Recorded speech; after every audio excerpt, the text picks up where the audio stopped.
My name is Sloane Wilder.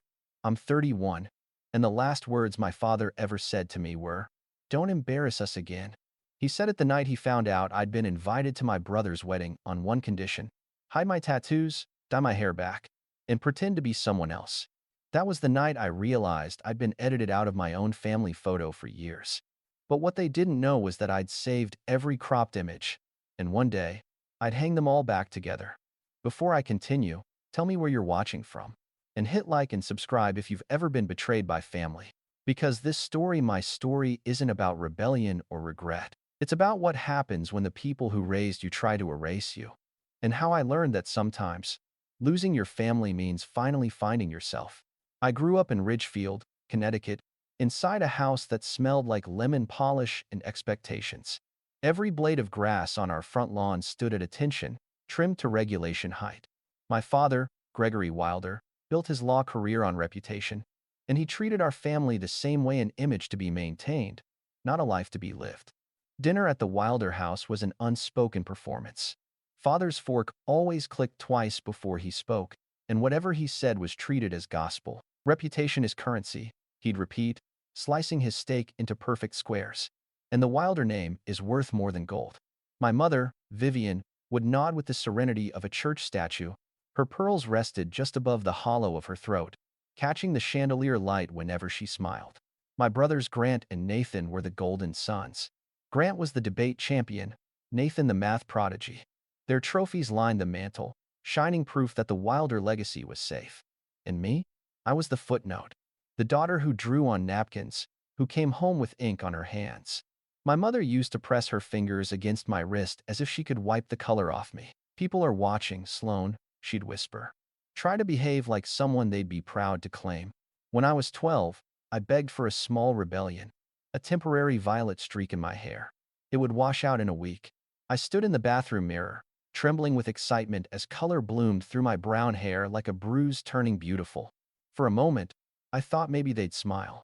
Maybe they'd see me. They didn't. Father looked up from his newspaper, the way a judge might regard a guilty verdict. "Wash it out," he said, voice cold and deliberate. "Now, it's just for the weekend," I pleaded. "It'll fade." He didn't look at me. "You'll stay home. You will not be seen like that at your brother's dinner." Mother's voice floated in softly, sharp as glass wrapped in silk. "Better they think she's ill than see her looking like a delinquent." They left without me.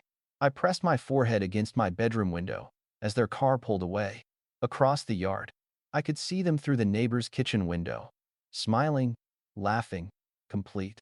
The light caught my father's cufflinks as he patted Grant's shoulder.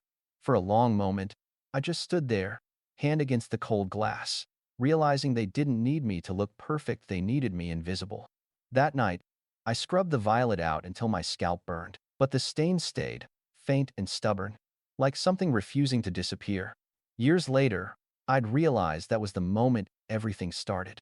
The first cut in 1,000 small ones. By 16, I'd learned the rules: speak softly, smile politely, disappear quietly. But in secret, I built another world. I bought a cheap sketchbook from the drugstore, hid it under my mattress, and filled it with drawings: ferns curling toward light, flowers growing through cracks in pavement, women with eyes that refused to close. The graphite smudged my fingers like evidence I couldn't wash away. Once, during dinner, Mother noticed the dark smudges under my nails. Her eyes narrowed. "For heaven's sake, Sloane, what will Pastor Evans think if he sees your hands like that at youth group?" I said nothing. I scrubbed at my skin until it turned red, while Father changed the subject to Grant's debate scholarship. The laughter carried down the table, polite and hollow. At 17, I found an art forum online and uploaded a self-portrait, my face half hidden in vines. A single bird perched on my shoulder. I titled it "Caged." Hours later, the comments flooded in. "I feel this. Your line work is stunning. I know that kind of silence." For the first time in my life, strangers saw me. I didn't know it back then, but that tiny flicker of recognition, those anonymous words glowing on a screen, would matter later. They'd become proof that belonging could exist outside bloodlines. When senior year arrived, Father made his announcement over dessert. "I've spoken with my old roommate at Dartmouth," he said. "They'll look favorably on your application." Mother clasped her hands. "Economics would be perfect, dear. Practical." You'll thank us one day. I nodded, playing the part. But beneath the table, my foot tapped like a heartbeat. They didn't know I'd already applied to 7 art schools. They didn't know I'd been selling digital prints online, saving every dollar in a bank account under my own name. The day the acceptance letter arrived from the San Francisco Art and Design Institute, 75% scholarship, I felt the air leave my lungs. My fingers shook as I read it again and again. Then I hid it, like contraband, inside the lining of my jacket. For 3 days, I kept it secret, living in the quiet glow of my own triumph. Then, on Friday night, when Father was in his best mood after winning a case, I slid the letter beside his coffee cup. He read it once, then twice. His jaw hardened. This is absurd. Mother's pearl necklace clicked softly as she turned. Art school? In California? She said California like a slur. I earned a scholarship, I said. My voice didn't shake. I'm going. Father set his cup down with a crack that made Mother flinch. We are not paying for you to waste your life drawing pictures 3,000 miles away. I don't need you to, I said quietly. I already have. For a moment nobody spoke. Then the yelling started, Father's voice rising, Mother's tears, Grant's door opening down the hall, Nathan's face appearing in the doorway, pale and silent. Through it all, I just stood there. My heart beat so hard I thought it might burst. But my voice stayed calm. For the first time in my life, their words didn't sink in. They bounced off something I hadn't known. I possessed armor made of ink and determination. The next morning, I left before sunrise. One suitcase, my sketchbooks, and a bus ticket west. The window glass trembled with the rumble of the engine as Ridgefield disappeared behind me. I didn't cry. The tightness in my chest, the one that had lived there since the violet streak, finally began to ease. I didn't know it then, but I wasn't running away. I was walking toward the version of me they'd never been willing to meet. San Francisco felt like stepping into oxygen for the first time. The fog rolled in every morning like a slow breath, wrapping the city in a softness Ridgefield never allowed. Nobody cared what color my hair was. Nobody looked twice at the ink stains on my hands. For the first time, I wasn't strange, I was just another artist trying to find her voice. My first mentor, Professor Maeve Archer, was everything my mother wasn't: messy, fearless, alive. Her studio smelled like turpentine and jasmine tea. Her sleeves always rolled up to reveal forearms dusted in paint. The first week of class, she flipped through my portfolio and stopped at a drawing of a nightshade plant wrapping around a rib cage. "Who hurt you?" she asked, eyes narrowing not in pity, but recognition. "Family," I said. She nodded like it was the most natural answer in the world. "Good. Use it." Under her guidance, I learned that art wasn't about beauty, it was about honesty. Every stroke could be a confession. Every line, a wound healing itself. My botanical work grew darker, more intricate, vines twisting around bones, petals sprouting from cracks. Maeve called it biomorphic storytelling. I called it survival. The city reshaped me in other ways, too. My roommate Nova, a violinist with hair dyed silver and a laugh that could fill a room, dragged me to her favorite tattoo shop one weekend. I'd never planned to get one myself, but when the artist asked what I wanted, the answer came without thinking. "A foxglove," I said, "poisonous but also medicine." The needle hummed against my skin, sharp but grounding. I watched the ink bloom on my forearm, a living thing taking root. Pain and creation, intertwined. That was the day I stopped apologizing for how I looked. I didn't know it then, but that tattoo would become my signature years later, the beginning of everything that came next. After graduation, Maeve offered me an apprenticeship at her studio, Thistle and Ink. I swept floors, mixed inks, cleaned stations, and watched her work for hours. She treated tattooing like a dialogue, not decoration. Clients came in carrying grief, dead parents, broken hearts, names they couldn't say out loud, and she turned their pain into permanence. One afternoon, a woman in her 60s asked for lilacs on her shoulder. "My daughter and I haven't spoken in years," she said softly. "She hates the smell of these, but I love them." I drew delicate petals that climbed up her collarbone. When the session ended, she looked in the mirror and whispered, "Maybe this is me letting go." That day, I understood something crucial.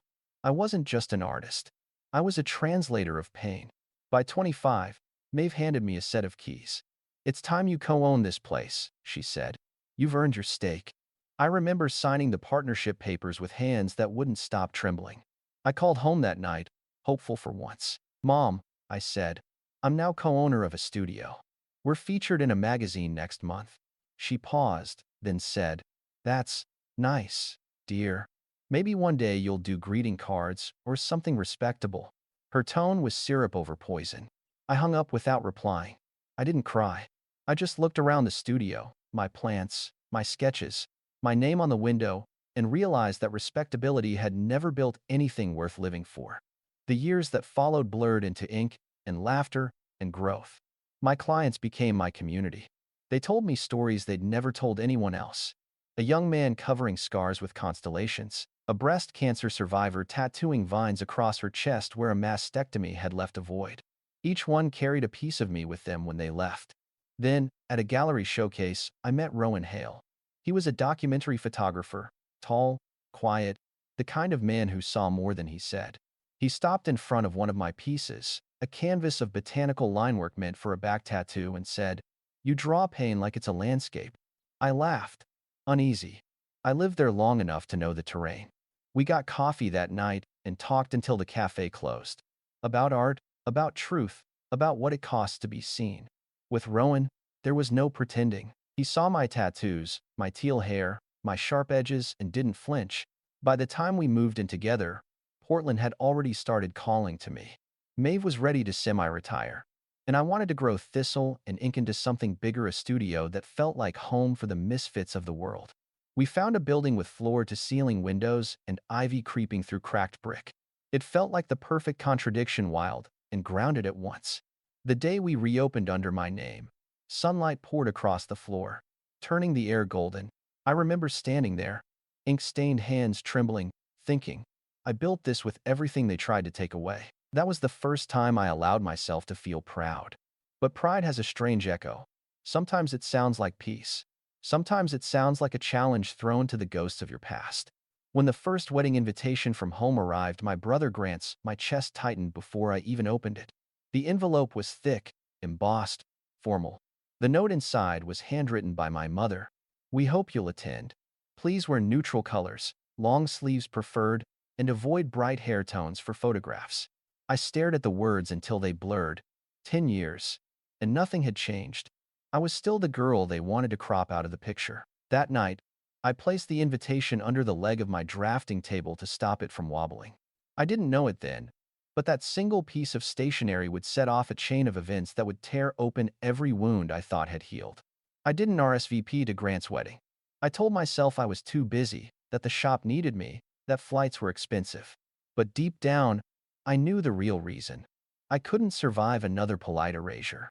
Still, curiosity is a cruel thing. A week before the ceremony, I scrolled through social media and saw the photos. Grant in his tuxedo, mother's pearls, father's proud hand on his shoulder, and in the far corner of the group shot, a space of empty carpet where one more person could have stood. The caption read, "Family complete." I laughed, but it came out sounding like a cough. Rowan found me staring at the screen that night. "Still hurts?" he asked gently. "I'm fine," I lied. He looked at me for a long moment, then said, "You're too good at lying in English. Your eyes speak another language." It was one of the many reasons I loved him. A year later came Nathan's turn to marry. This time, the envelope was thicker, the calligraphy sharper, like the family had doubled down on formality. I almost didn't open it until I saw the small white card tucked inside. "Please note that the venue requests guests refrain from visible tattoos or unconventional hair colors for professional photography purposes." The wording was too polished, too targeted. I could practically hear my mother dictating it. Rowan leaned over my shoulder, reading aloud. "You've got to be kidding me. They want me cropped before the camera even clicks." He frowned. "That can't be real. What venue does that?" I shrugged, but inside, something coiled tight. When I told Priya, my studio manager and friend, she squinted at the card. "I've been to that hotel. They host music festivals. Half their guests are inked." She tapped her phone. "Let me check something." Within minutes, she had the email from the event coordinator. I'll never forget her grin. "They say they have no such rule. Want me to forward it?" I felt a mix of fury and exhaustion wash over me. They'd actually forged it, made up a fake restriction to shame me into compliance. The next day, I emailed my parents. The message was short. I won't attend under false pretenses. I wish Nathan well. No reply. The silence that followed was heavier than shouting. Weeks passed, then months. Birthdays came and went without calls. I started noticing the little ways they'd scrubbed me out, my name missing from the annual Christmas newsletter. My childhood photos vanished from the hallway frames. It wasn't just neglect, it was revision. They were rewriting me out of the Wilder story. One evening, Nova and Beck dragged me out to a rooftop bar. The Portland skyline glowed like melted amber. Nova clinked her glass against mine. To the family you build, not the one you survive. I laughed, but my chest ached. You think I'll ever stop caring? Care? Beck said. Maybe not, but one day you'll stop bleeding for their approval. He was right. That night, I started sketching a new piece of vine growing through a shattered picture frame, twisting around shards of glass but blooming anyway. I called it Uncropped. It sold before I even finished it. Still, the past wasn't done with me. A year later, when Rowan and I got engaged, I posted one photo. My hand, the ring, the faint smudge of ink across my wrist. I didn't tag anyone, didn't expect a response. But the next morning, there it was, an email from my mother. Will you be toning things down for the photos? No greeting, no congratulations, just that. I stared at the screen, every muscle in my body tightening. I could practically hear her voice, smooth and brittle. Rowan read over my shoulder. You okay? I closed the laptop. Yeah, I said. I'm done asking for permission to exist. That night, I wrote 2 lists. One labeled guest, one labeled ghost. My family's names went under the second column. I didn't know it then, but that decision would change everything because ghosts have a way of haunting you, especially when they realize they can't control you anymore. 2 months before my wedding, the past tried to claw its way back. It started with a message from Nathan, the brother who used to sneak me cookies when I was grounded, who'd stopped replying to me years ago. Can we talk? For a second, I thought maybe it was an olive branch. Then came the next line. Mom's worried you'll do something untraditional. I almost laughed. Too late. I texted back. Untraditional is the point. He didn't answer. Later that week, Priya found something strange in the studio's inbox. A reporter from the Portland Chronicle had reached out, saying they'd been contacted by someone from Ridgefield about my controversial art. The email included photos of my work tattoos of women with vines crawling up their spines, ribs turning into tree branches. The sender's name? Vivian Wilder. She'd attached a message of her own. Please be discreet with how you frame her. Our family is quite traditional. It hit me like a slap. They weren't content erasing me in private anymore. They wanted to manage my public image, too. Rowan found me sitting in the dark studio, the hum of the tattoo machine still echoing. He reached for my hand, his thumb brushing the inside of my wrist. What are you going to do? I'm going to keep breathing, I said quietly. And I'm going to make art louder than their silence.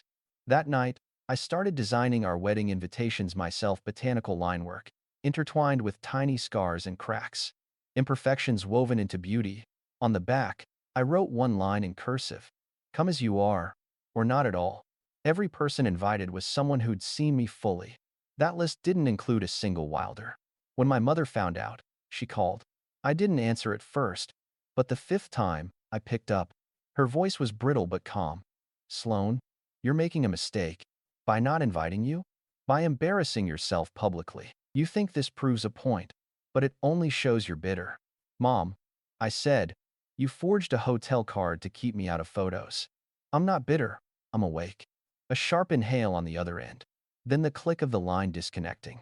For a while after that, everything went quiet again. No calls, no emails, no drama, just the steady rhythm of building a life I'd chosen. But peace is deceptive. It's the quiet before the next wound.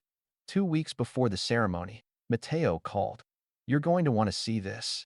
He sent me a screenshot from a local business column, an article about Grant Wilder's new firm, featuring a sleek logo with a familiar design, a coiled vine forming the letter W. My design. The one I'd made for him years ago as a favor, when he swore it was just for a personal project. My chest went cold. He'd used my art, erased my credit, and publicly denied ever working with me. Classic, Rowan muttered when I showed him. They'll take your talent, but not your name. That night, I couldn't sleep. I sat on the floor surrounded by old sketchbooks, flipping through years of drawings that no one in my family had ever seen. Somewhere between the smudges and the tears, I realized this was never just about art or tattoos, it was about ownership. They didn't hate who I was. They hated that I owned myself. The next morning, I posted something on my business page. A photo of my tattoo machine resting beside a blooming foxglove. The caption was simple. To everyone told to shrink for family photos, may you grow anyway. It went viral overnight. Thousands of comments poured in from people who'd been cut out, dismissed, told they were too much. My inbox flooded with stories that sounded just like mine.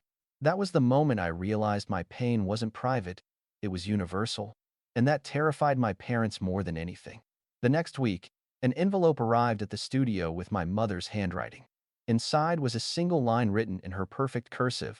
Your choices are breaking this family. I tore it in half and whispered. It was broken long before me. Then I slipped the pieces into the trash, washed my hands, and went back to work. Because in 2 weeks, I'd be walking down an aisle surrounded by people who didn't ask me to hide a single inch of who I was. I didn't know it yet, but that day, the day I said I do to freedom, wouldn't just be a wedding. It would be the reckoning my family never saw coming. October in Portland carries a certain kind of honesty, crisp air, sharp light, no room for pretense. The rooftop garden smelled of rain and rosemary, string lights swaying above rows of mismatched chairs. Our wedding wasn't grand. It was intentional. Every guest was someone who'd seen me, loved me, without asking me to shrink. No seating chart, no hierarchy, just music, laughter, and the kind of peace that feels earned. I wore an open-backed ivory gown, silk flowing like breath. My teal hair shimmered beneath the setting sun, and the vines tattooed along my spine peeked through like roots reaching for air. As Nova tuned her violin, I took a deep breath. The hum of conversation faded into the wind, and for the first time in years, I didn't feel the ghost of my family hovering. Until I did. Halfway through the ceremony, as Marcus, our officiant, read the vows, Rowan and I wrote. Movement at the edge of the crowd caught my eye. A group lingered by the stairwell, formal clothes, tight smiles, familiar silhouettes. My pulse quickened. Gregory, Vivian, Grant, Nathan. They hadn't been invited. Vivian's pearls glinted like accusation under the lights. Gregory's jaw was locked, expression unreadable. Grant stood slightly behind them, scanning the crowd as if calculating who was watching. Nathan's eyes met mine for a fraction of a second, apologetic, nervous. I felt Rowan's hand find mine. His fingers squeezed. Steady. You okay? He whispered. I nodded once. Keep going. Marcus's voice carried over the wind. Love is not about ownership. It's the courage to see someone fully and still say yes. I turned toward Rowan, my heart steadying. We exchanged vows, our voices soft but clear. His ended with, I won't ask you to dim your light just because others can't stand to look at it. The crowd laughed softly, and I smiled through tears.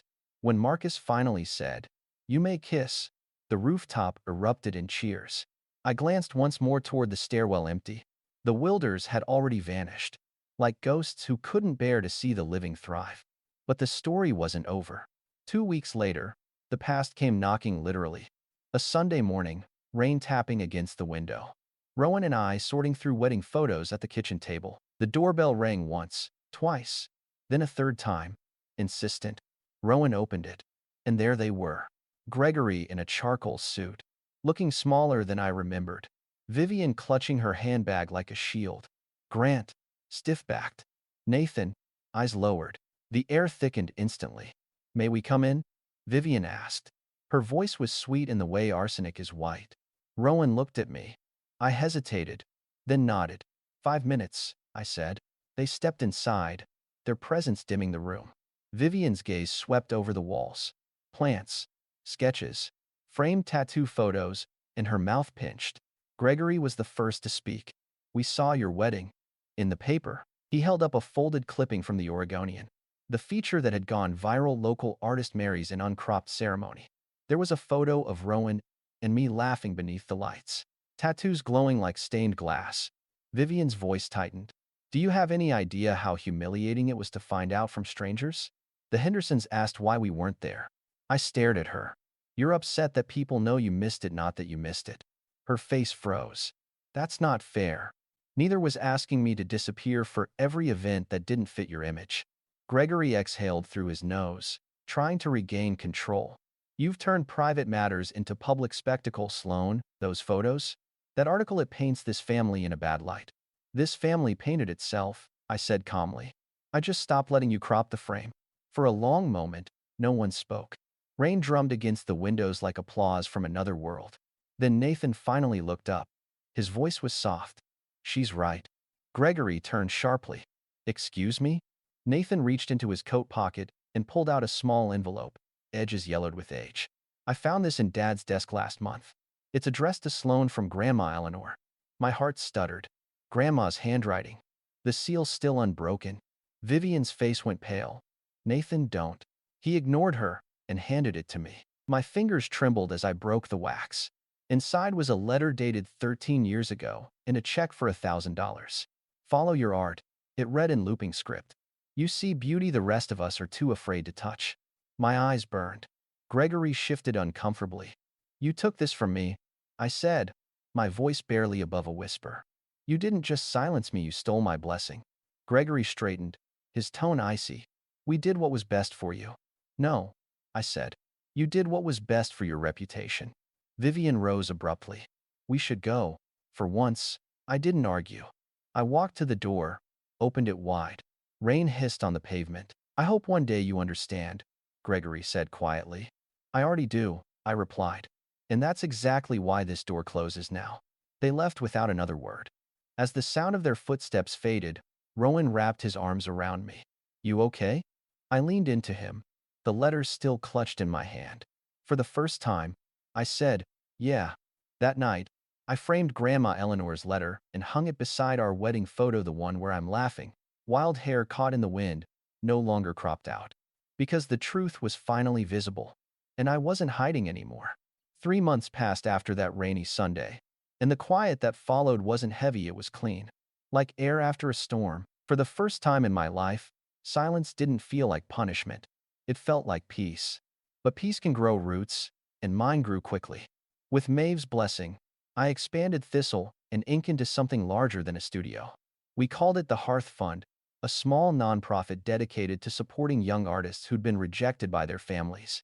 Every client who walked through our doors contributed 1% of every tattoo, every print, every design went to the fund. At first, it was just an idea. Then it became a movement. The same article that had humiliated my parents now brought in hundreds of messages from people who'd been cropped out of their own family portraits. Survivors of rejection, kids kicked out for being themselves, artists told they'd never make it. They all found their way to our doorstep. We turned pain into ink, shame into art, and silence into stories worth hearing. One afternoon, while rearranging a display wall, I found the old "No Tattoos Allowed" card from Nathan's wedding tucked between sketchbooks. The one Priya had proved was fake. For a moment, I just stared at it, this flimsy piece of cardstock that once held so much power over me. Then I pinned it to the wall beside Grandma Eleanor's letter, a relic of the lies I'd outgrown. Rowan walked in, camera slung around his neck. You're turning the studio into a museum? He teased. Something like that, I said. A museum of things they tried to use to erase me. He smiled. And now? Now they're proof I existed. That night, Rowan uploaded a new photo series called Uncropped. Each portrait captured people who'd been cut out of their family stories, their tattoos, their scars, their truths shown in full. The first image was mine, back turned, teal hair glinting, the vines down my spine visible in all their detail. It went viral within days. Somewhere in Ridgefield, I knew my parents had seen it. Maybe they stared at that photo the way I used to stare at theirs, searching for what they'd lost, wondering how it slipped away. But this wasn't revenge in the traditional sense. It was something quieter, sharper. They had spent years teaching me to hide. I'd built an empire out of being seen, and I wasn't done yet. If you've ever been told to tone yourself down just to be loved, this story was for you. Because sometimes, the only way to save yourself is to stop auditioning for a family that will never give you a role. I built mine from the ashes, ink, honesty, and people who never asked me to shrink. And if you've ever felt like the outsider in your own home, hit like, share your story below, and subscribe. This isn't just my story, it's ours. And trust me, this chapter may be over, but the series isn't.